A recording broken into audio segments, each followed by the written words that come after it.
Hello, everybody. Welcome back to another exciting episode of the Pivoted Success Podcast Series, hosted by our friend Sean Cochran from TCC Canada and myself, Jared Goldsmith from eSAX. We're very pleased today to be welcoming Sueling Ching, the Executive Director of the Ottawa Board of Trade. Sueling, thank you so much for joining us today. Thank you, Jared. Hello, Sean. Hi. So Sueling, many of us from Ottawa are very familiar with the Ottawa Board of Trade and some of the great work it does, but perhaps you could give us a bit of a background on what the Ottawa Board of Trade is all about. Certainly. So the Ottawa Board of Trade, Boards of Trade and Chambers of Commerce are titles that can be used interchangeably. And across the world and for some time, they have been the primary business association in the municipality in which they serve. So in Ottawa, the Chamber of Commerce was established over 160 years ago. And so we have a deep history of being an economic influencer and a key voice for business. Most recently, we have amalgamated this Chambers of Commerce that were in play before the amalgamation of the municipality to create the new Ottawa Board of Trade. So in some ways, we're a bit of a startup, Jared. So our mission is to create community prosperity through advocacy, economic development, and leadership. And what that means on a day-to-day basis is that we have many benefits and programs that help businesses scale, that we work with our economic stakeholders and politicians on program and policy recommendations that create a competitive business environment in Ottawa, and that we promote Ottawa as the best place to live, work, play, and invest. You know, that's an interesting anecdote, Sueling, treating OBOT as a startup. I mean, all startups have pros and cons, but there's such an incredible amount of resources and knowledge available because it's a member-driven organization, board, and all the many different committees you have. So, Sueling, let's talk a little bit about, let's put your personal hat on. Okay. How were you personally affected by COVID when all this started? Well, Jared, I think you know because you are one of those active volunteers. And so you and I see each other fairly regularly. And the day that they declared the global pandemic was actually the day that I was named the new president and CEO of the Board of Trade.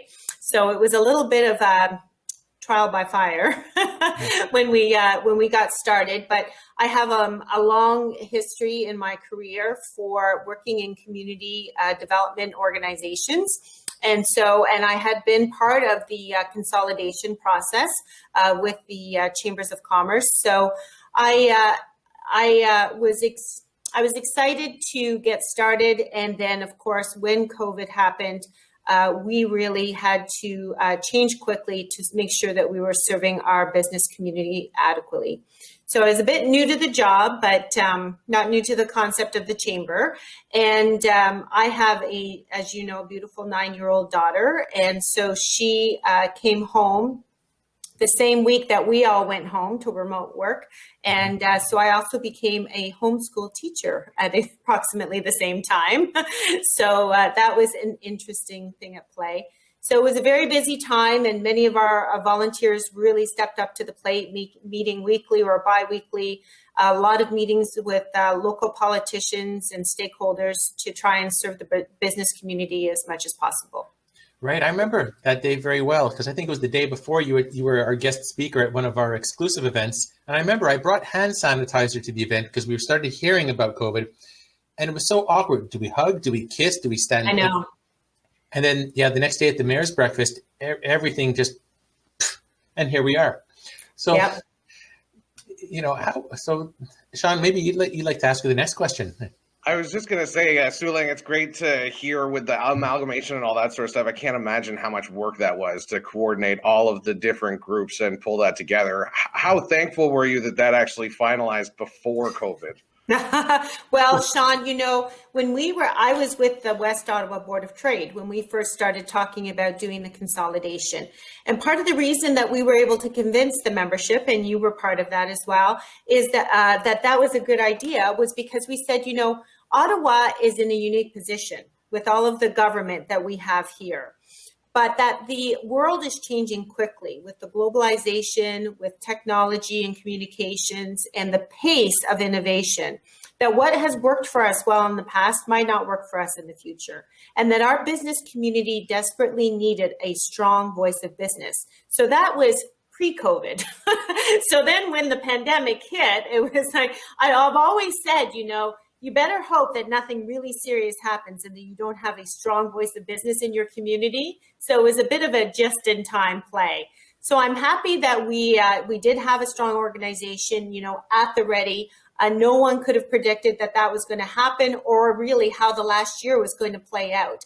So really, we've just been able to rely on our members and our volunteers and our relationships with stakeholders and politicians to help us move, be nimble, and evolve as we look at all of these programs and figure out the best way to move together forward.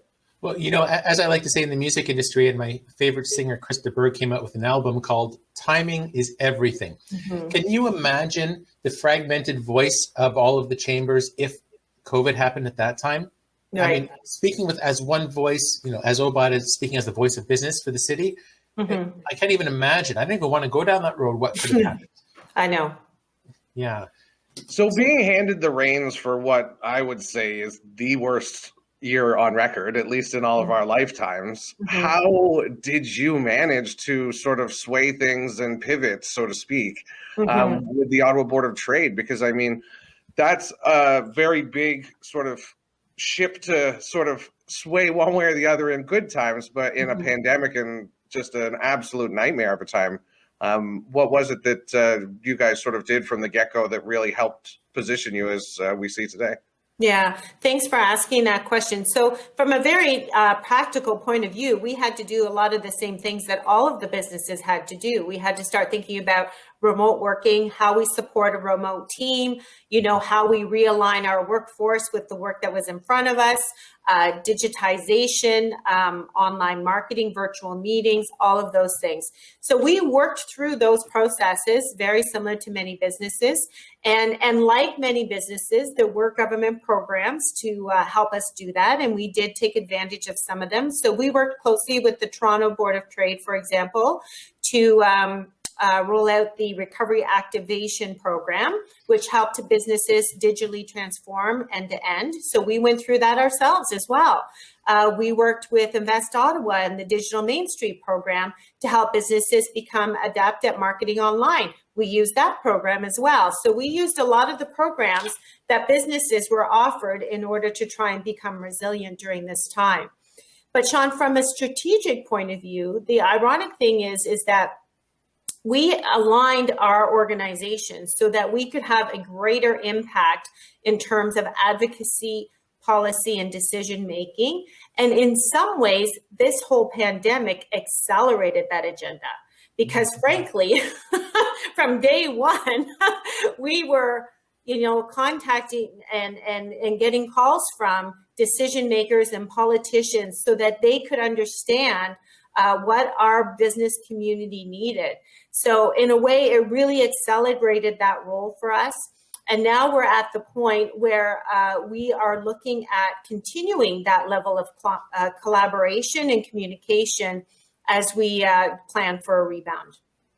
Well, that's one of the things I love about some of the stories coming out of this is the acceleration that people have seen, especially from government bodies and things like that to try and help, but just the collaboration. And I hope greatly that that's the sort of stuff that we glean from this disaster, is that we're all much stronger together than we are individually. I 100% agree, Sean. And then the other thing that we talk about now too is the fact that what we will never be able to dispute again is that health, like public health and safety, mental well-being, and economic prosperity are all part of the same conversation. And whether you're a small business, a large business, a community organization, we're all connected. There's no denying that.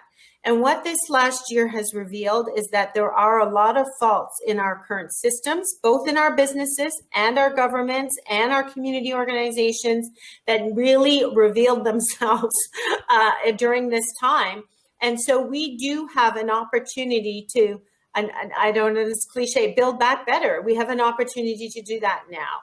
And during the last year, I mean, I echo your feelings. There have been terrible stories of challenge for many people, many businesses, but there have been also inspiring stories of people helping each other, of businesses who have, become highly resilient and have done innovative and creative things. And we will see lots of new opportunities coming out of this as well.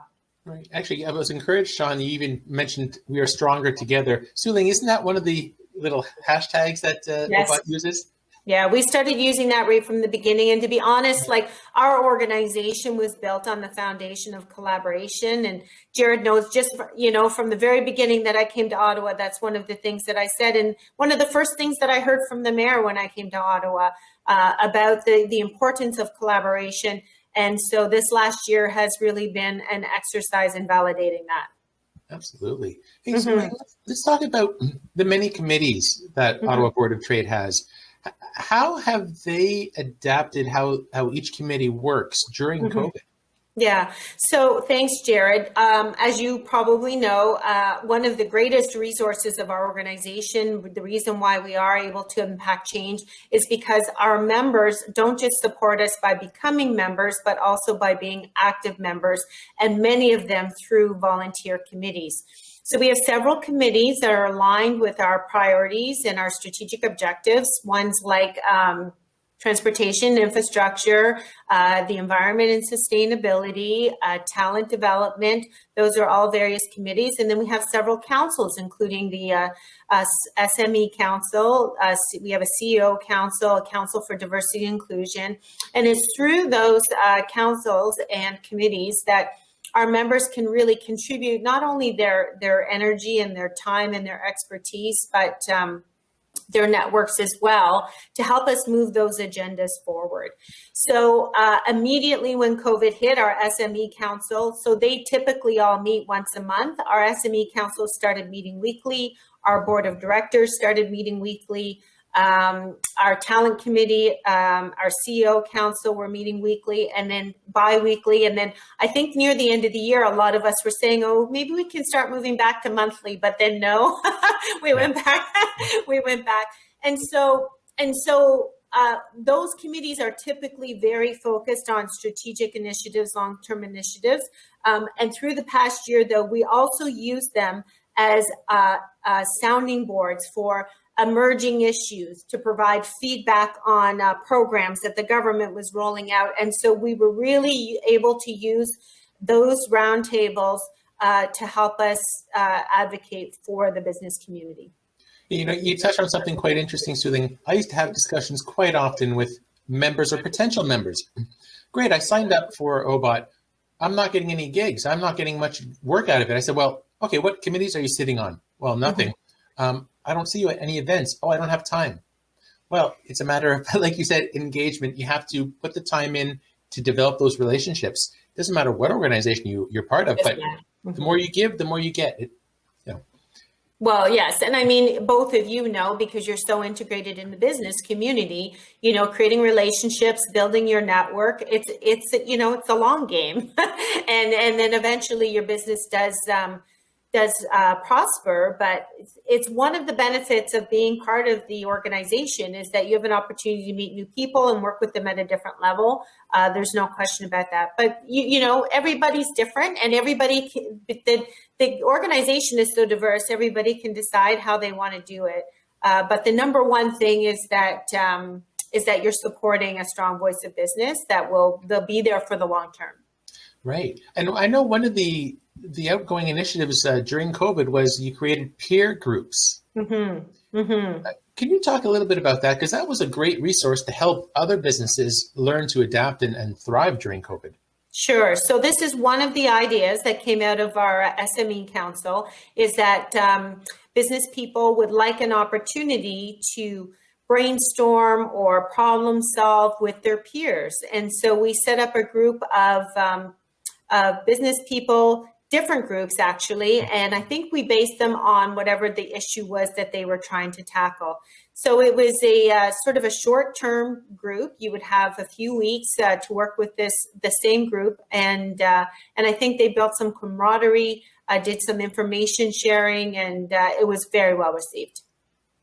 That's great. Mm-hmm. I can only imagine the transition from the amount of events that you would have normally done in person to switch that to sort of a virtual. How was that experience to flip that over? And have you seen maybe more attendance because people can get there virtually instead of having to drive down to a specific location? Yeah, so we run anywhere from 25 to 30 events a year. Anything from a casual networking event to, we also host the Best Ottawa Business Awards once a year, where we would typically have a gala of 700 or 800 people. And so we really had to change that agenda quickly. And Jared, you mentioned the eSAX event that I was at it was the night they declared the pandemic, because I was driving home from your event when I heard it. And we were hosting a mayor's breakfast at City Hall the very next morning. And, we had been discussing, how will it go? What will we do moving forward from here? And we got to City Hall at 6:30 the next morning, and we had 170 people registered and 60 showed up. So I said, I think the market is going to decide how we move forward here. And so we did have to cancel our events. So the very next one that was typically scheduled was the 40 Under 40 Gala. Again, highly, sought after event ticket. And so we turned that one into a TV broadcast, and we just, we went ahead with the awards portion, and we recognized all the recipients, but we did it through a broadcast. And then in the summer, we were able to host a smaller version of our annual golf tournament, which is typically extremely popular. We had to cut that in half in order to meet the protocols, but we did that. And then the Bob's, the Best Ottawa Business Awards, we did another broadcast as well. So then we started out with the Mayor's Breakfast virtually. And what we have found with all of the events that we've been doing virtually is that there's a far greater reach, if you will. So we do have lots of people still attending, virtually, but what we've found is that we're able then to share the recordings, and the views of the recordings is a far greater audience than we would ever reach in person. And why we like that is because then the message can be shared in a much broader way. Right. I remember that. Sorry, Jared. I was just going to say, I just love the partnership with Rogers and bringing that together to pivot and quickly sort of be able to put something out like that. Because especially for big events like the 40 Under 40, I mean, that's such a shame for those people that are being honored in that sort of scenario to not get the big gala, but better yet, they're on TV now. So, I mean, what a great experience and a change to whatever you can sort of make work at the time. Well, and I appreciate you mentioning Rogers, because they have been fantastic to support us. And when you talk about, what do you have to do to pivot? I mean, obviously, we are not production specialists, that's not our game, right? But to have an organization jump in like that and allow us to offer this service in such a professional way, we were very grateful. Absolutely. I remember that Mayor's Breakfast very well. One, because it was the first day that you came on board. Two, I've never seen so much leftover bacon. I was in heaven. Unfortunately, yeah. So like, what are you most excited about, let's say, in the next 6 months? And also, what are you excited about for the Ottawa Board of Trade? So what am I excited about? You mean personally? Yeah. Well, I mean, I'm really excited about the opportunities that all of us have had to sort of reevaluate, right, what's important in our lives. And I know a lot of people are probably spending more time with their husbands and their kids than they ever anticipated. And there have been a lot of learnings about what we need to be doing personally to take care of ourselves, to be healthy, to focus in on what's most important to us. And so I've definitely had the opportunity, or rather the impetus, to do that. And I'm excited about the Board of Trade. We're embarking on our, during COVID, we also had our first AGM virtually. and we elected our first official board of directors for the organization since it's turned into the Ottawa Board of Trade, and we've got some fantastic volunteers on both on the board and our committees involved with our organization. So we're getting ready to reveal our new strategic plan for the organization. As I say, we've built many great relationships with stakeholders, and we're just excited about creating a really solid rebound plan for Ottawa that takes advantage of innovation, globalization, communications, and be really future thinking in city building. What about the future, Sueling? People talk about hybrid events.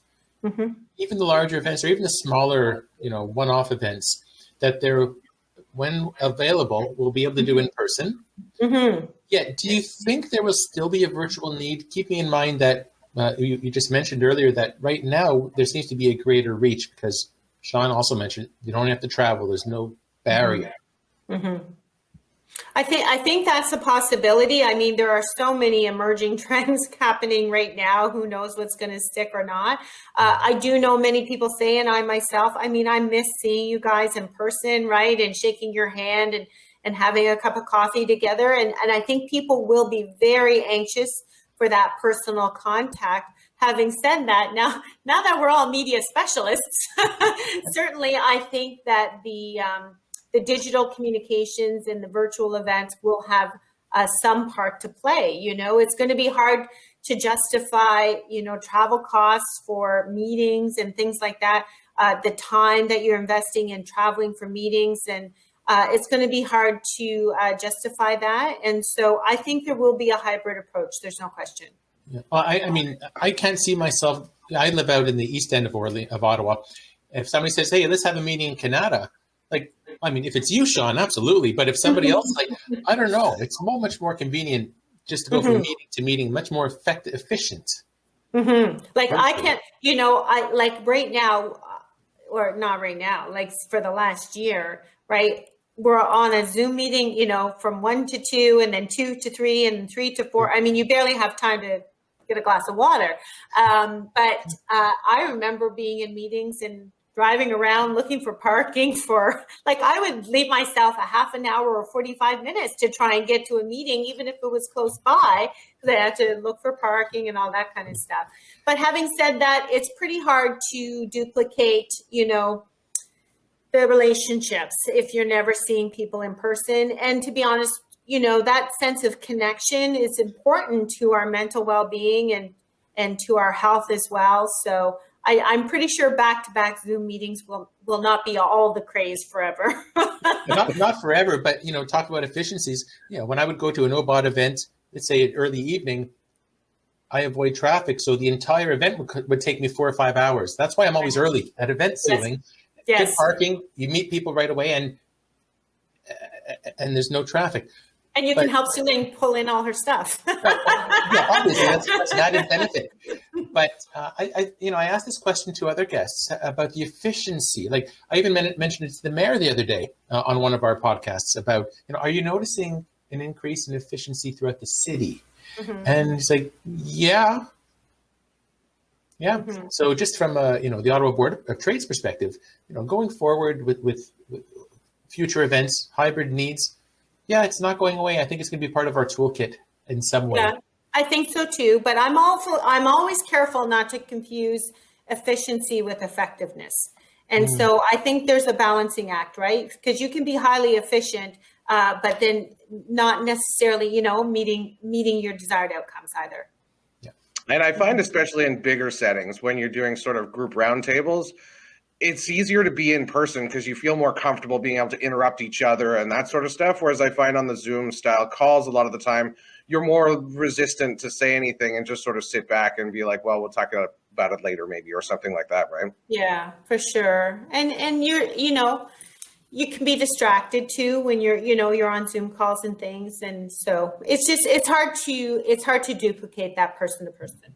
Yeah, I love the idea of a future of hybrid events because I like the idea of being able to extend it to people that might be too far out of town or don't have the time to commute, but still give you that option to come in and actually physically get together with people. Because, I mean, I think more than that, everybody can admit that that's the biggest thing missing in our lives right now is interaction from a social perspective, a family perspective, or even a business perspective. Just being able to connect with people and be in the same room as people, I mean, it's something that we as humans desperately need. I agree. And sometimes it's the nature of the work. Like, I'll just give you an example. We had a meeting earlier today talking about tax rates. Well, I don't really need to be in the room with you to be talking about tax rates. But if we want to talk about, the future of the city or new initiatives, and we want it to be brainstorming and interactive, then maybe I prefer to be with you in a room. Yeah, definitely. Right. Yeah. One of my favorite expressions was something to the effect that we, like you mentioned, Sueling, collaborate. Mm-hmm. And reaching out, like from the OBOT's perspective, Ottawa Board of Trade's perspective, the other stakeholders, and speaking as one voice, like, we're going to be wrapping up shortly, but what about words of wisdom, let's say on the value of collaboration? Because so many people, I think, in business over the years, they try to silo. Everybody else's competition. I have to be really careful. And I mean, any thoughts about like wisdom and collaboration? So I'm a big fan because you and I get to talk about this a lot. We have really good relationships with the other stakeholders in Ottawa, and we don't feel competitive at all because the truth is all of us have our own mandates, but we're all working toward one goal, and that's the prosperity for our community, right? And serving our businesses and the health of our community. And so resources are limited. It doesn't matter if you're a business or a city or a community. And the more that you can synergize, right, instead of duplicating efforts and wasting resources, you have the opportunity to create new things and to grow exponentially together. And so I believe that if we work together, we create a bigger pie, if you will, right, and everybody's more successful, and then we're able to better serve the community that we're working in. Well, that's one thing I've noticed. I mean, I'm sure we all have, is the collaborations between different industries, different sectors of government, and all that sort of stuff for the pandemic. And of course, during a time of panic, I mean, people are a little bit more willing to take that leap of faith and sort of contribute because they're really trying to help one another. But that's one of the big takeaways I really hope for us as a society in general that we can take away from all of this, is that we are all just regular people and we all need help one day or another. And the more we can come together and the more that we can work together, the more we all glean from it at the end. But we're even, Sean, I mean, you're probably seeing it even as much as or more than I am. I mean, we're seeing that trend in business as well, where you're starting to see fractional, executives so that small businesses can have access to that same level of expertise, businesses that outsource things that aren't core to their own business and that kind of idea. So I think it is a new way of working for sure. And I think digitization and virtual meetings, I mean, they allow for that even more. There's some people who don't even have to be in the same city anymore to work, or maybe you have access to expertise from somewhere else outside your city. Well, it's great to have access to these tools like Zoom that are relatively straightforward. And I think pre-pandemic, there'd be a lot of people that were not comfortable with that sort of idea, who now are like, oh, it's nothing. I do it with my family. I do it with my boss. I do it with whatever. And that's no problem.